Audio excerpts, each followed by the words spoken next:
Hi everyone, welcome to Rafiz English. আজকে আমরা ইংরেজি ভাষা শেখার জন্য সবচাইতে গুরুত্বপূর্ণ বিষয়টা শিখব, আর তা হলো ভাওয়েল সাউন্ড রুলস। এটা আমরা সবাই জানি যে ইংরেজি ভাষায় মোট বর্ণ আছে 26টি। তাদের মধ্যে এ, ই, আই, ও এবং ইউ এই 5টি বর্ণ হলো ভাওয়েলস। সো এখন প্রশ্ন হলো, ইংরেজি ভাষায় এই ভাওয়েলগুলো এত গুরুত্বপূর্ণ কেন? তাই তো, কারণ ইংরেজি ভাষায় শুধুমাত্র এই ভাওয়েলগুলোই বিভিন্ন কারচিহ্ন হিসেবে বসতে পারে, অন্য কোনো কনসোনেন্ট সেটা করতে পারে না। তাই আর আপনি যদি একবার এই ভাওয়েলগুলো ইংরেজি শব্দে ব্যবহারের রুলস বা নিয়মগুলো শিখে নিতে পারেন, তাহলে সারা পৃথিবীর সমস্ত ইংলিশটা আপনার কাছে একদম বাংলার মতো সহজ হয়ে যাবে।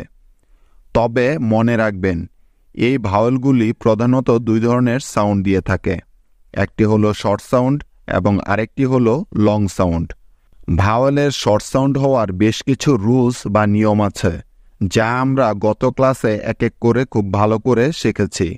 তাই আজকে আমরা ভাওয়েলের লং সাউন্ড হওয়ার যে রুলগুলো আছে সেগুলো এক এক করে খুব ভালো করে শিখে নেব। তবে তার আগে চলুন ভাওয়েলের লং সাউন্ডগুলো একটু দেখে নেওয়া যাক। যেমন এই এর লং সাউন্ড হলো এই, ই এর লং সাউন্ড হলো ই, আই এর লং সাউন্ড হলো আই, ও এর লং সাউন্ড হলো ও এবং ইউ এর লং সাউন্ড হলো ইউ। গাইজ, ভাওয়েলগুলির লং সাউন্ড মনে রাখার সবচাইতে সহজ টেকনিকটি হলো এই কথাটা মনে রাখা যে যে ভাওয়েলের যে নাম সেটাই হলো তার লং সাউন্ড। একটু লক্ষ্য করে দেখুন, আমরা যে ভাওয়েলের যে নাম ধরে ডাকছি বা বলছি সেটাই কিন্তু তাদের লং সাউন্ড হচ্ছে, তাই না? আশা করি বুঝতে পেরেছেন। এবার তাহলে চলুন জেনে নেই কোথায় ভাওয়েলের এই লং সাউন্ডগুলো ব্যবহার করতে হবে। তো দেখো, ভাওয়েলের লং সাউন্ড হওয়ার প্রথম রুলস বা নিয়মটা হলো, কোনো শব্দের শেষে ভাওয়েল আই এর পরে যদি এন এবং ডি এই বর্ণ দুটি একসাথে থাকে, তাহলে ওই আই ভাওয়েলটির সবসময় লং সাউন্ড হবে। তাহলে চলো এখন এই নিয়মের কিছু উদাহরণ দেখে নেওয়া যাক, যাতে করে এই রুলসটি তোমরা আরো পরিষ্কারভাবে বুঝতে পারো। কেমন? তো দেখো, প্রথম উদাহরণটি হলো FIND, ফাইন্ড, ফাইন্ড। তাহলে চলো দেখি এই রুলসটি ব্যবহার করে কোনো শব্দকে কিভাবে পড়তে হয়। তো দেখো, এই শব্দটির প্রথমেই আছে এফ, তাই এফ এর পরিবর্তে নিয়ে নিলাম ফ। তারপরে আছে ভাওয়েল আই। এবার এই জায়গাটা একটু ভালো করে লক্ষ্য করো, কারণ এখানে ভাওয়েল আই এর সাউন্ড কি হবে তা সম্পূর্ণ ডিপেন্ড করছে তার পরবর্তী বর্ণ দুটির উপরে। কেননা আমাদের রুলসটিতে বলা হয়েছে যে শব্দের শেষে আই এর পরে এন এবং ডি এই বর্ণ দুটি যদি একসাথে থাকে, তাহলে ওই আই এর সবসময় লং সাউন্ড হবে। লক্ষ্য করে দেখো, এই শব্দে ভাওয়েল আই এর পরে কিন্তু এন এবং ডি আছে একসাথে, এবং এরা কিন্তু শব্দের একেবারে শেষে আছে। তার মানে এই শব্দটিতে এই রুলটি কিন্তু অ্যাপ্লাই হবে। তাই এখানে ভাওয়েল আই এর লং সাউন্ড হবে। আর আমরা জানি যে আই এর লং সাউন্ড হলো আই, যার কারচিহ্ন হিসেবে বসে একটি আকার এবং ই। তাই এখানে ভাওয়েল আই এর পরিবর্তে নিয়ে নিব আই সাউন্ড, অর্থাৎ একটি আকার এবং ই। তাহলে এফ এবং আই মিলে হয়ে গেল ফাই, ফাই। তারপরে আছে এন, যার জন্য নিয়ে নিব ন, তাহলে FIN মিলে হয়ে গেল ফাইন, ফাইন। এখন বাকি রইল ডি, তাই ডি এর জন্য নিয়ে নিব ড। তবে এই ডটা কিন্তু তার আগের ন বর্ণটির সাথে যুক্ত হয়ে যাবে, তাই না? কারণ আগেই আমরা শিখেছি যে একই সিলেবলে দুটি কনসোনেন্ট পাশাপাশি থাকলে তারা সবসময় যুক্ত বর্ণ হয়ে যায়। আশা করি তোমাদের সবার এই নিয়মটি মনে আছে।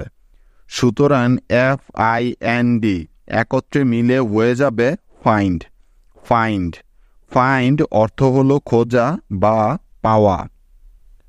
তো দেখো আমাদের নেক্সট এক্সাম্পলটি হলো KIND, কাইন্ড, কাইন্ড।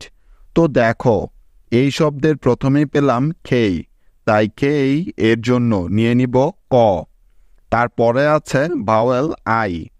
এবার এখানে এই আই ভাওয়েলটির শর্ট সাউন্ড হবে নাকি লং সাউন্ড হবে সেটা নির্ভর করছে তারপরের বর্ণগুলোর উপর, তাই তো একটু খেয়াল করে দেখো এখানে আই এর পরে কিন্তু এন এবং ডি আছে এবং তারা কিন্তু এই শব্দটির একেবারে শেষে আছে, তার মানে এই শব্দটিও কিন্তু এই নিয়মেই পড়েছে। সুতরাং নিয়ম অনুযায়ী এখানে ভাওয়েল আই এর লং সাউন্ড হওয়ার কথা, অর্থাৎ এখানে আই এর পরিবর্তে নিতে হবে আকার এবং ই।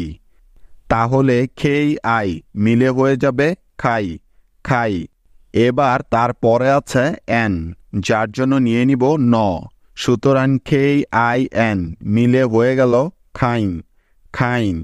এখন বাকি আছে ডি, যার জন্য নিয়ে নিব ড।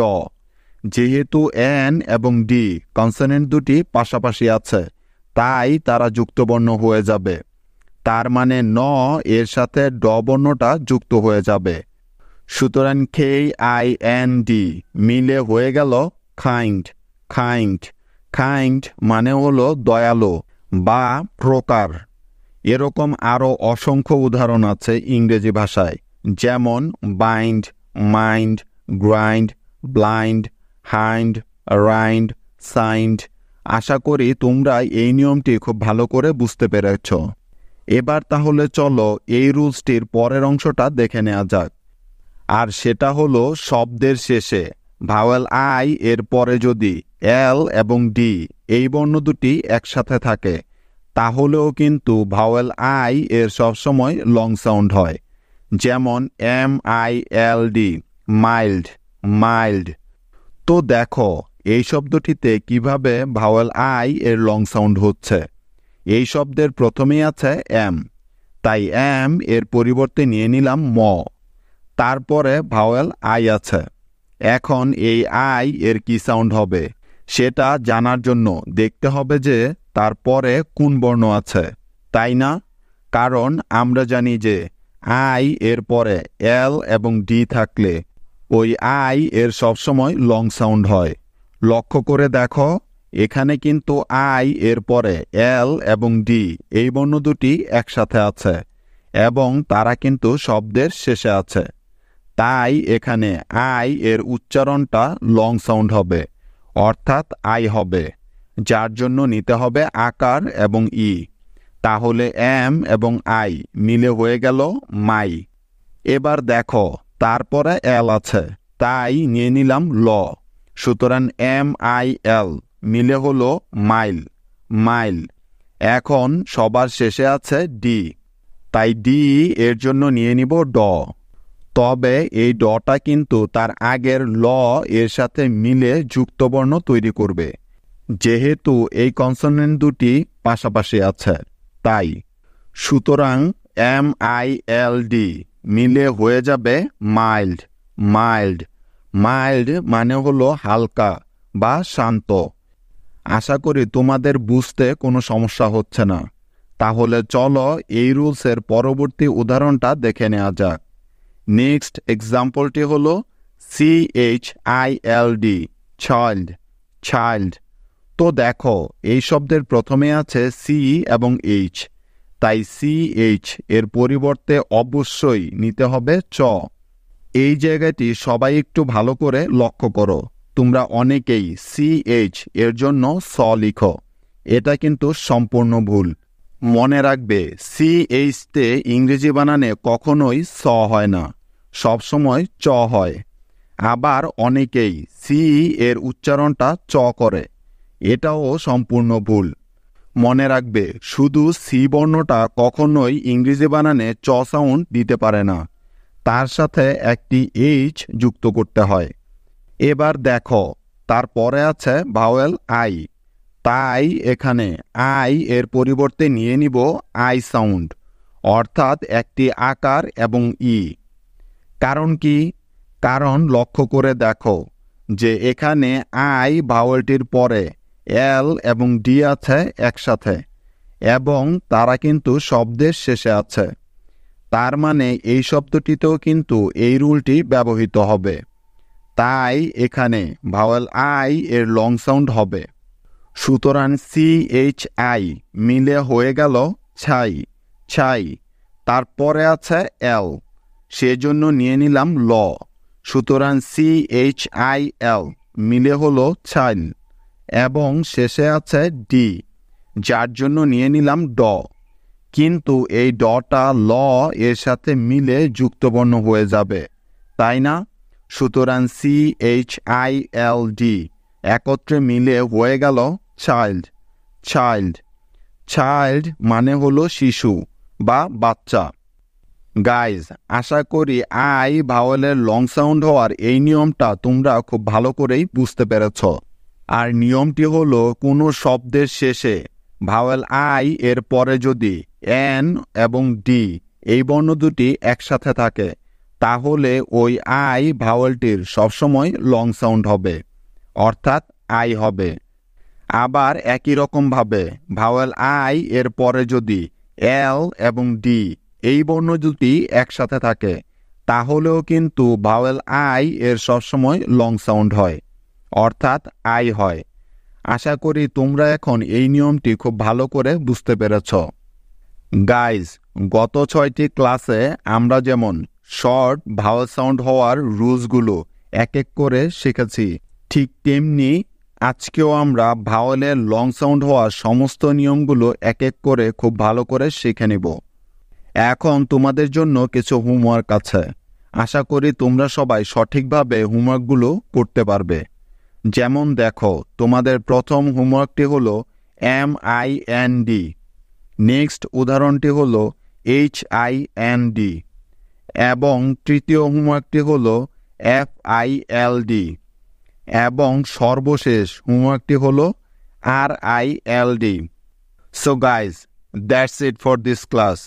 See you guys tomorrow. Till then, take care. Allah Hafiz.